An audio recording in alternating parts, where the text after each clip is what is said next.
hunger cannot be taught. No. You're either hungry or you're not. Don't be shy to make it known that you want to get into SBA. I think that's something that can't be taught either. Trying to get into the SBA world, trying to be a BDO. There's two paths you could take.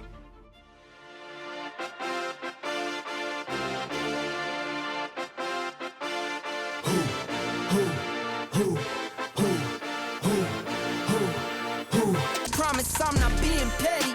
I'm the one they envy, Brody, moving state to state. Make $1 million out to send me, plus I grinded from the start. I was stacking pennies, I might dip like Machiavelli. After the confetti, who ready? We ready? Who ready? We ready? Who ready? Who? We ready? Who? Who ready? Who? We ready? Who?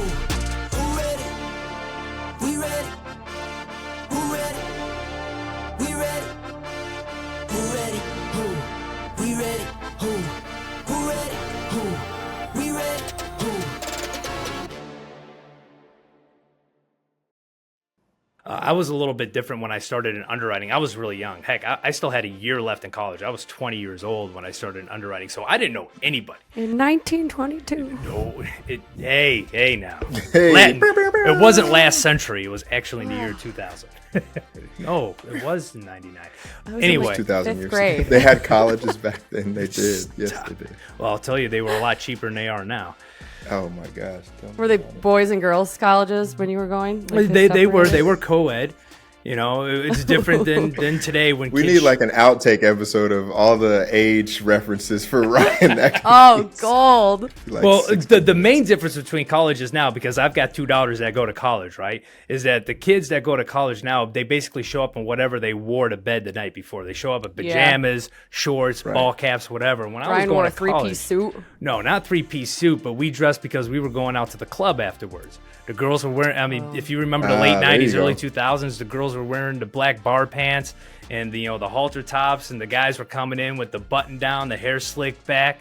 And we were Yeah. ready to go, man. We were hitting the club when class was, I don't care if it was a Tuesday night. We're going to downtown Pontiac to Have a Nice Day Cafe, and we're getting lit. It's going to be amazing. That's the way Lit. college was Let's- back in the let's late bring that 90s, early back. 2000s. Yeah. That's funny. Hey everyone, welcome back to the BDO Show, the #1 podcast in the nation for passionate BDOs wanting to level up their game with advice and stories from battle-tested BDOs. I'm your co-host, Emily Detour, and I'm here with my fellow co-hosts, Chris Hackney and Ryan Kroge. At the beginning of each episode, we always want to remind you to like, subscribe, and send over your emails and topics to TheBDOShow@artofsba.com. Since episode 1, we have been talking about education. Educating yourself on your shop, your deal, and your vendor relationships. We literally just talked about this on episode 11, that choosing the right partners to work with is a critical part of your success as a BDO. And since you know we don't gatekeep around here, let's talk about a fan favorite. The guys have had nothing but good things to say about Peak Business Valuation. I also decided to do my own investigation, and what I learned was that the last year alone, Peak did 1,100 SBA business valuations and turned them around in just 5 business days. Most importantly, they're easy to work with. The Peak team is always happy to jump on a call to discuss evaluation. They not only explain how they arrived at the concluded value, but are also open to receiving any new information that potentially changes the concluded value. The staff is knowledgeable, fast, professional, and the communication is top-notch. If you want to be the best, you have to work with the best. It's as simple as that. Reach out to Ryan at peakbusinessvaluation.com or call him at 435-359-2684. Let Peak Business Valuation help you build an SBA lending team that thrives. So today, our entire episode was constructed off of 2 very similar questions that we got this week, which is always amazing content. These episodes are magic when you guys write in and ask questions based off our past episodes. So we got 2 very similar questions about kind of making a switch or transitioning into a BDO role. Write-in number 1, he said, I've been debating trying to find a new position as a BDO for an SBA lender, and your podcast has been a huge help in pulling me towards this decision. Writer number 2 said, I'm interested in switching from a commercial lender to a BDO. So this episode, we are going to be talking about making the switch or transitioning. And I let Chris kick it off. And I'd like to start off with a question immediately. What are some entryways into SBA BDO role? There are a number of ways, thankfully, to find your way to being an SBA BDO. I think some of the most common or the more common are being a credit analyst or an underwriter, starting in that credit department, looking at the deals, understanding cash flow. Portfolio management is probably my preferred route to go, and we'll talk about that later, where you're looking at the portfolio. Once the loan is made, you're fielding the requests for servicing actions, understanding what makes the deal go bad. You're also building relationships with the customers and borrowers too, even after the loan is closed. That's another way. You could also come from external. If you're a commercial banker, you're a personal banker. That's how I started in SBA. I was a personal banker. Then I went into credit analyst role too. So just general banking. There's a number of different ways to get into the space. But if you're already in SBA and you're not an SBA BDO, I would say the most common paths are underwriting, portfolio management are the two ways. And then there's BDA too, which is a business development associate or assistant, depending on the bank that you're working with. They are the ones who assist the BDO with gathering the package, getting the documentation, doing some of the initial analysis, helping a Ryan Kroge just be on the phone all day, moving on to the next deal, and a BDA helps them. So those are the three kind of common paths. I see a lot of that as well. I'm with you, Chris. I prefer to have a solid foundation in either underwriting or portfolio management, because nothing sets you up to structure a deal appropriately and to see the warning signs and the red flags than being someone who constantly analyzes numbers or somebody who sees what can happen when a deal goes bad, whether it was structured incorrectly from the get-go or whether you get the early warning signs and then you see it start to domino effect. But I think what I'm seeing mostly now is that transition from business banker to SBA BDO. When I worked at Huntington, when they were expanding rapidly post 2013, 2014, they just couldn't find the talent for SBA BDOs. Literally, before I joined Huntington in 2009, there was just me and one other person in the state of Michigan doing SBA loans as a specialist. That was our specialty. Otherwise, other financial institutions, they would have their commercial lender. If they had an SBA opportunity, they would try to fumble through it to get it closed. And those financial institutions maybe did 1 or 2 SBA loans a year. Fast forward to today, most financial institutions are trying to utilize SBA lending as a solid base for driving revenue into the bank. So they need to get bodies. They need to get expertise. And being a business banker or a commercial lender kind of gives you that base, right? You can sell a loan product, you can structure a deal, you can really kind of feel it out. You just need to learn the SBA SOP to be able to get plugged in and feel comfortable selling that prime plus 2.75 and not the constant 5-year constant maturity plus 1. You really have to switch up and understand why you're selling a more riskier product than on the conventional side or middle markets. And that's why I think business bankers, it's sometimes hard for them to make the switch because they're selling, they've got the best rate, they've got usually the best term. So it's like, why would you not? You need to buy this building. I've got the best term product rate out there. Sign here.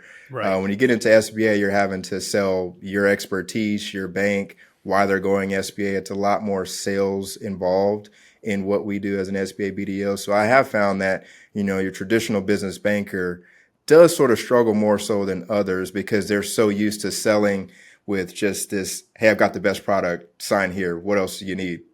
And they kind of become order takers too, where they're not really driving the bus compared to someone like a portfolio manager who's used to building a relationship, working with the customer. Yes, they are taking orders, but they're not taking orders from a standpoint of rate term. Give me this rate and term and come back with the term sheet. They're taking orders and helping the customer right size their business, working on deferment. So they have a little bit better skill set and rapport with borrowers when they enter into the space. They don't have that thinking of, it has to be fixed at prime for me to win a deal compared to like a business banker. And I think taking two paths as well as a business banker or a commercial lender trying to get into the SBA world, trying to be a BDO. There's two paths you could take. If you're a business banker or a commercial lender, you're probably at a larger institution, maybe a smaller regional bank, all the way up to a corporate bank. So you're used to working with branches, used to working with personal bankers, branch managers who help feed you deals, generate relationships, and you get to go out and eat what you kill as well. Transitioning over to the BDO role, going as a national lender from that type of environment is probably not going to be the best first step, because if you're working at an institution where you're used to having leads, probably 60 to 70% of your leads walking into the bank, to going out and having to get 100% of all your leads self-sourced, you're going to be frustrated. You're going to. I didn't even think about that. Yeah, it's a tough. Yeah, that transition. hunger cannot be taught. No, you're either hungry or you're not. That's it's right. something you just can't learn. And some people have it, but a better gradual step is to transition into a BDO within that larger institution, to where you're still getting fed from the branches, from the bankers, from other people with it inside, but then start to grow to get your own leads in your own transactions and build your own portfolio. And once you get to a better mix, like I was, I about a year into working at Huntington, I was already probably 60% self-sourced and 40% from the branches. By the time I was ready to leave, they had taken so many of my business bankers away because I was producing at a level, I was probably 9-to-1 self-sourced to internal stuff. So it was an easier transition for me going from that larger institution to being a national lender. So taking that step is I think probably the best. I don't want to say stress-free, because let's face it, an SBA, if it ain't rough, it ain't right. So this isn't a stress-free environment, but it does help try to move your Ryan's career one liner. forward. Yeah, that was a good one. If it ain't rough, it ain't. It comes with age. Yeah. Oh, hey-yo. I always get stray shots from Emily coming my way. One with, an episode. At least He's once an episode. All right, now You take we're it in so it. well. That's why I do it. I appreciate that. I was going to also ask, so we have, at our current lender right now, we have an LC, a loan coordinator. His name is Shem. He's wonderful. And he's going to be transitioning into a BDO. It's going to probably take him about a year. But he has people like Mary and Ryan and Ray and amazing underwriters that he gets to learn from. And I'm like, this is the path that he needed for sure. That I think we're all just so thankful that that's the people that we get to learn from on a daily basis. So I think also who your mentor is as well, and who you kind of position yourself with internally. And I remember you just said, instead of trying to just go interview for your BDO, try to do something internal and see if they have positions at the current bank that you're at. Is that what you were saying? Yeah, that's what Ryan was saying. Yeah. But to your point, Emily, just hang around. Like, one way to prepare yourself to be an SBA BDO, if you're not one, let's say you're in a bank, you're a commercial lender, let's say you're not in banking at all, you're a loan broker, or you're doing something totally unrelated, hang around them. There's tons of SBA events, conferences, networking, dinners. There's a guy who's actually in our SBA promo, Sergio, I'll give him a plug. You know, I joked around and I called him an emerging lender for like a year. He actually went to Flagle last year. He's not an SBA lender or BDO by any stretch of the imagination, but he hangs around myself, Alan, and Sterling so much. Like, he knows some of the lingo that we speak, and he's actually worked on a few deals with us, and he's actually a loan broker now, and has never been an SBA BDO. But all he's done is just hang around. Alan and him are friends from way back up in Pennsylvania. But he's been around the SBA and immersed himself so much just by hanging around us. He's absorbed some of it without having to read the SOP. So I would say the easiest way is, if you want to be an SBA BDO, find some in your local town that are cool to hang out with. Go get a beer, see where they hang out. Just start hanging out. People talk shop. When Ryan and I are together, when Sterling and I are together, we're going to talk about life, a bunch of other things. We're going to talk about a deal that, you know, going south, giving us a hard time, or we're going to talk about work to some extent. It's just natural. We were drinking espresso martinis at the Edition in Tampa, and you guys were talking work. And I'm like, can we just enjoy. Yeah, I remember 5 my minutes. wife kind of And rolled I her got eyes and went and tropical sat plants next to around you. me. We're like, there's tropical plants, there's beautiful people everywhere. We're having so much fun, and I'm like, Tia, let's get away from these guys. Like, they're so annoying. And let's face it, he probably went to Flagel to hang out with everybody because of all lenders. Well, let's face it, in all of banking, we're probably the funnest and enjoy. Oh, that goes having the without best saying. time. Yeah, You guys are Right. easy to understand too, and you're easy to kick it with. It's easy to come up and chat with you and ask you questions. You're not like grouchy or too busy or too cool. You're very inviting people when you have questions. So that's also, I think that's something that can't be taught either. It's something that is just ingrained in you. It's your personalities, and it's why you have helped other people like Austin and all those guys. Like, they're flourishing because of your personalities. It's not just your knowledge, it's who you are as a person. So I think that's it's a big part of it, is surrounding yourself, like Chris said, with the right people. My next question was going to be, how can you prepare yourself for a BDO opportunity without being one already? I think we covered it a little bit, but I didn't know if there was anything else. Well, I think it's a great opportunity for Chris to kind of talk about Austin and his path, because I brought up going from a larger institution, staying within until he got a grasp, and then branching out into national, smaller, a larger footprint, smaller institutions. But, Chris, talk about Austin, how you were able to develop him at a smaller institution with a large footprint. And we've mentioned in that Excel sheet that you kind of like held them, they had got to keep themselves accountable too. So that was a nice tool as well. Right. We had a nice graduation ceremony for all of them. They're all producing. He was actually just in my office, but Austin kicked and screamed to go into lending. He was an underwriter, one of our best underwriters, and good personality, but kind of comfortable in his role. And Sterling was looking for an associate lender, someone to work with him, or a BDA. And Sterling said, I think Austin would be a good fit. I said, no way. This dude will never leave credit. No, I don't think so. And we had to convince him for like a month. And he was just, turning red in the face. And he said, all right. I said, dude, if it doesn't work out, we need underwriters all the time, dude. Your desk is still here. You're working in the same desk. We'll just get you back in underwriting. And he did it. He took to it well. He learned from Sterling, traveling, meeting clients. And then it was impressive to see his growth from, being a little bit shy about taking a call to, hey, I'll lead this call. Sterling's out somewhere else. I'm going to take this. Or deals going into closing, and him kind of leading the closing process and sending out the checklist proactively, even before the closer does, and learning the whole process from start to finish over the course of 18 months. It's been an impressive thing to watch too. But what I would say from Austin, I learned is just confidence is something that is overlooked in this role. And I think he had all the other skills and attributes. He knew his SOP, can actually talk to people, but I don't think his confidence was all the way there day one, which I don't think it should be when you're first starting out. You're not confident in anything you're really doing. But now the only difference is he's confident.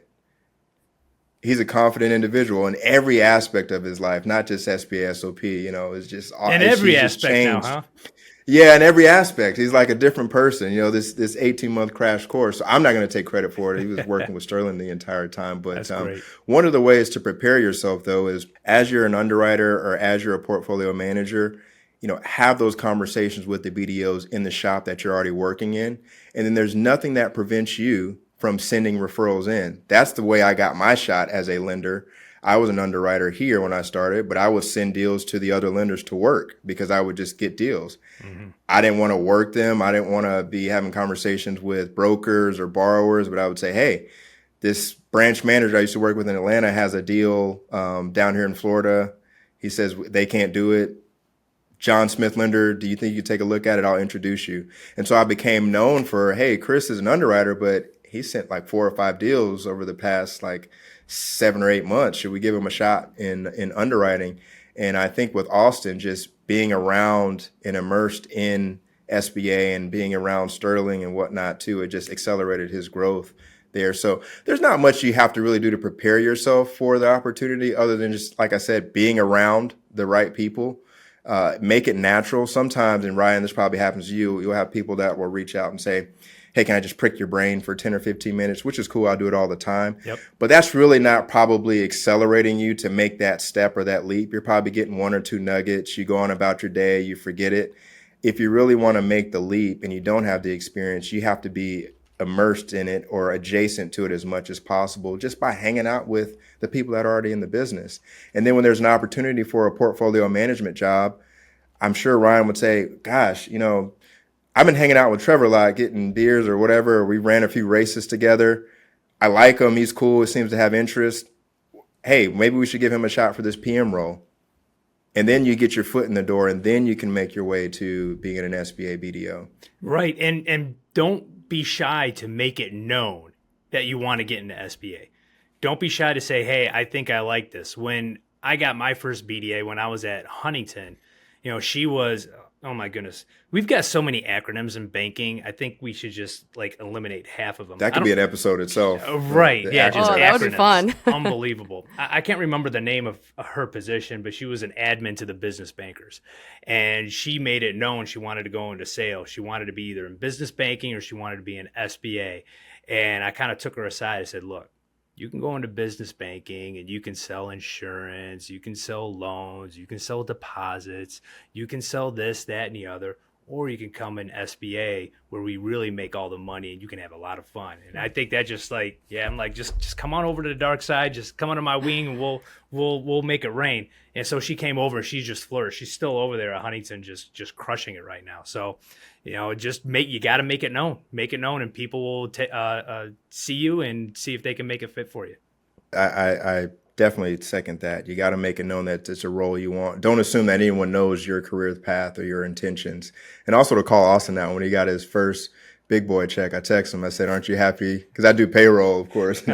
Aren't you happy you made the move? And I kind of sent him a screenshot of what he was making. He was like, whoa. That's awesome. Then he buys a new car and spent it all. But anyways, that's another episode on.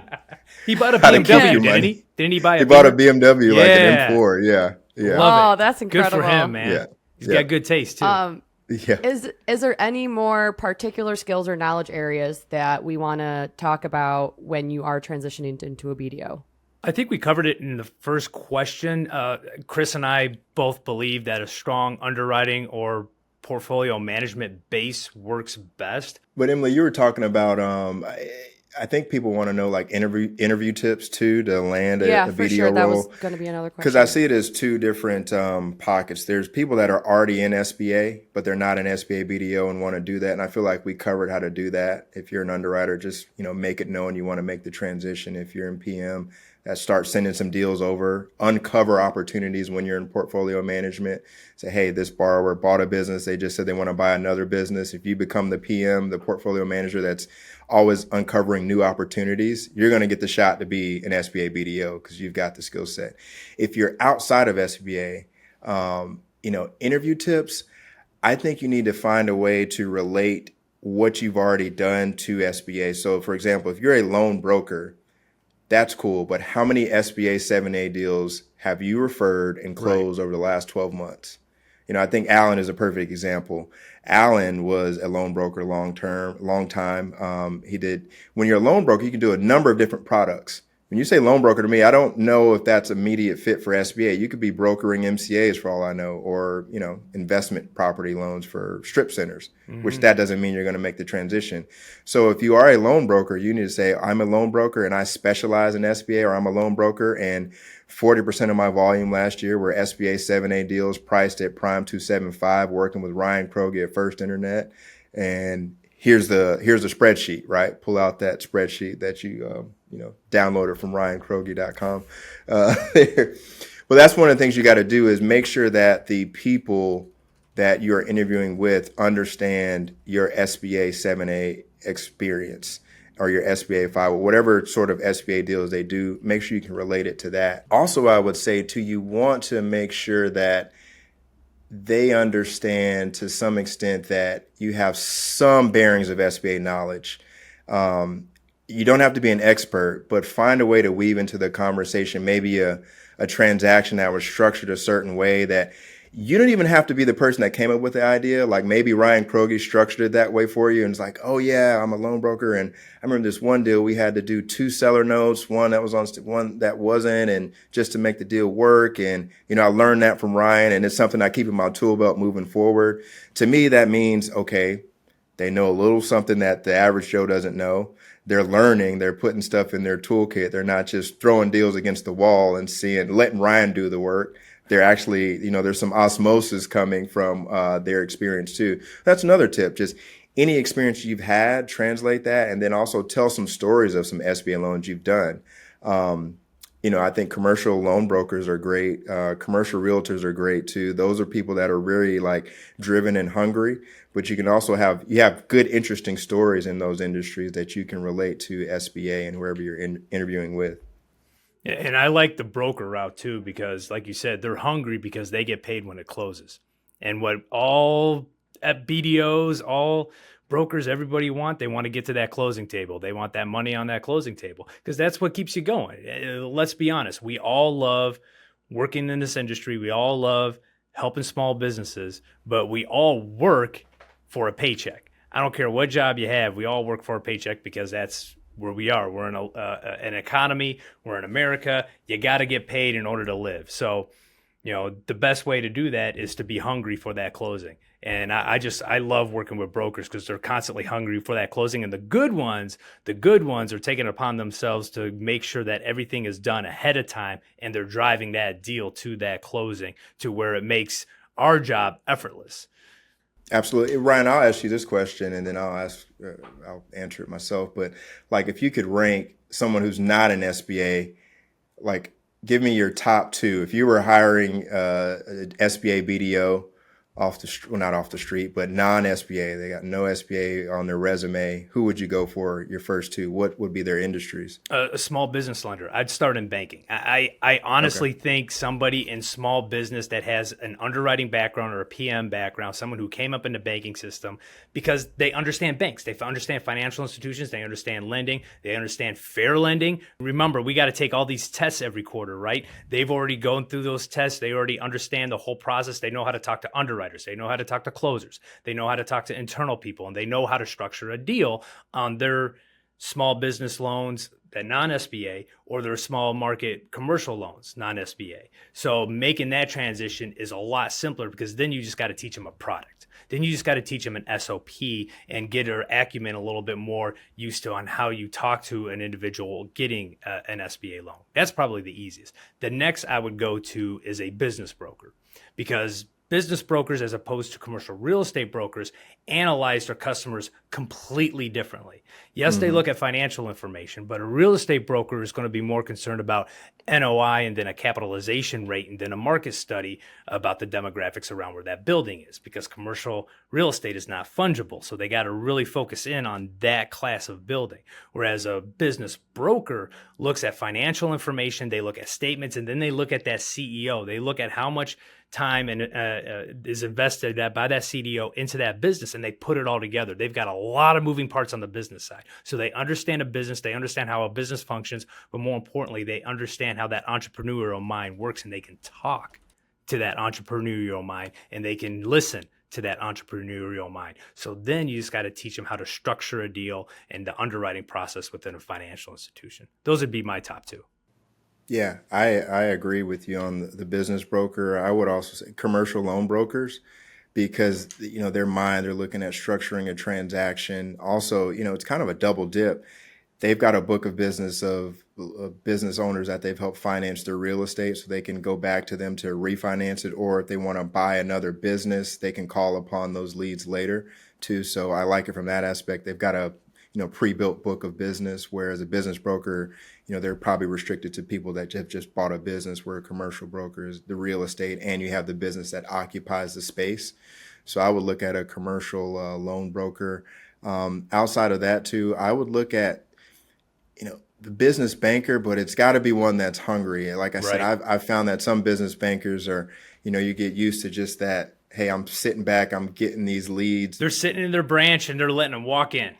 Yeah, which that's not always the case. Right. But this business is very much, if you're going to be a top producer and stand out in this business, is very much a proactive, go hunt and gather. Also understand how to skin what you've hunted as well. Those are the best that can do the entirety of the process. But I find that business bankers, some of them maybe sit on their heels a little too much to make the transition and be a rock star, superstar SBA lender. They're serviceable. They do a good job, but to get to that next tier, you need a little bit more like competitive edge and proactive sales about you too. And that's a good point about commercial loan brokers. I completely forgot about that because I only have a couple commercial loan brokers I do business with just because the good ones are really hard to find, like really hard to find. And the good ones that are out there, they're not leaving their banker and their BDO because they do such a good job for them. You know, they've got them all set up. They talk the same language, so it's really hard to pull them away from their BDO. So that's another good one that I would want working as a BDO, as a commercial loan broker. Shout out to Al for being a commercial loan broker, making the switch, coming to the dark side. Well, it's Yeah, interesting Al. because all of us on this show, none of us started as an SBA BDO, to my knowledge. I know Sterling was a credit analyst on non-SBA commercial side. Then he entered into SBA analyst and an SBA BDO, which I think episode 1, we talked about our origin stories. Ryan, you're business banker, commercial lender, then SBA, I think was your path. I was underwriter and then straight into Underwriter. SBA, yeah. Right. So underwriter, then SBA, Alan, loan broker to portfolio management. He doesn't like to tell a lot of people that story. I think he's embarrassed, but he was a portfolio man. Could you believe it or not? He was a Alan Peterson portfolio manager. Once managed portfolios. The Wow. guy who sent like jumbled up receipts for his expense reports was managing. But anyways, love you, Alan. You should be here for this episode. Yeah. So Alan, he's got his background. My background, I was in underwriting or just business banker, transitioned into SBA underwriter, then SBA BDO. So rarely is it, I won't say rarely, but the idea of just, I am not an SBA, then all of a sudden I'm an SBA BDO.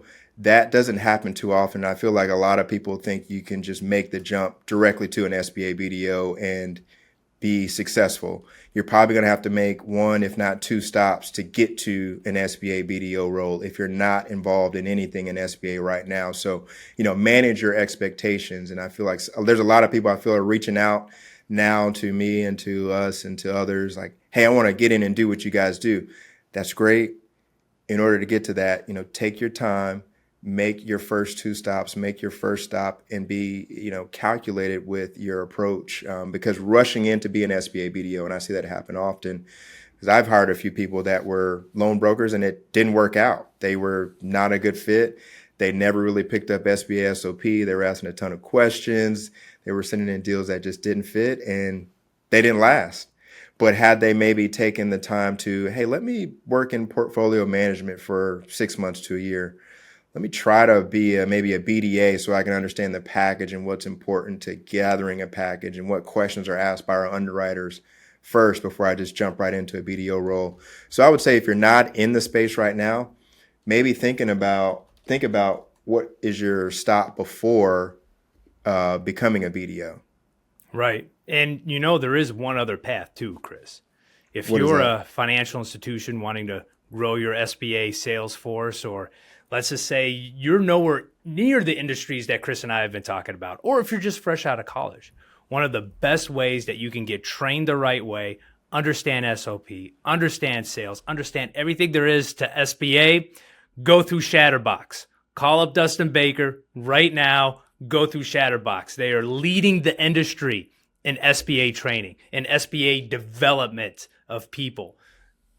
Got to give them a call. The call I had at an hour before filming this show was to Dustin Baker because we hired 2 early stage career BDOs that were experienced in USDA. Okay, there you They go. came from the number 1 USDA lender in Farmers. the country because we do a lot of that. They don't wear overalls. They're nice, young, strapping young Nothing men. wrong with overalls.